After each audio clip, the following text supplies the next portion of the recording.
बिस्मिल्लाहिर्रहमानिर्रहीम। अस्सलाम वालेकुम साथियों, वेलकम टू मनो सलवा कुकिंग टाइम। सबसे पहले मेरे चैनल को सब्सक्राइब कर लीजिए और बेल के आइकन को दबा लीजिए ताकि आने वाली हर नई वीडियो सबसे पहले आप तक पहुंचे।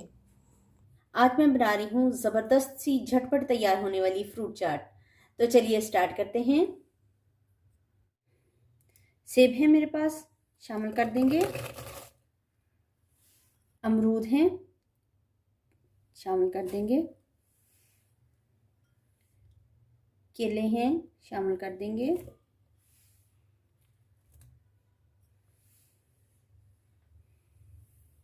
ऑरेंज है, शामिल कर देंगे। अनार है, शामिल कर देंगे।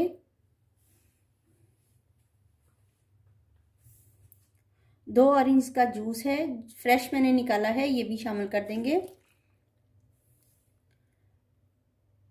2 टेबलस्पून चीनी है, शामिल कर देंगे।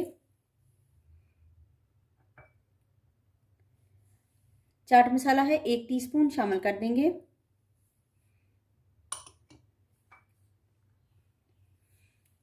नमक है हस्बे जायका, शामिल कर देंगे। इसको अच्छे से मिक्स कर लेंगे।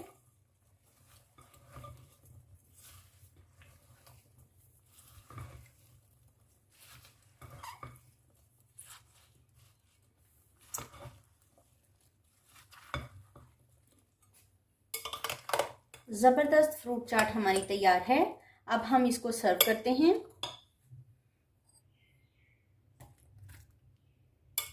माशाल्लाह से अल्हम्दुलिल्लाह हमारी फ्रूट चाट बहुत ही ज़बरदस्त तैयार हुई है। अगर आपको मेरी ये रेसिपी पसंद आती है तो लाइक और शेयर कीजिए। अल्लाह ताला हम सब पर अपनी रहमतें और बरकतें नाज़िल फरमाए। वीडियो देखने का बहुत बहुत शुक्रिया। अल्लाह हाफिज़।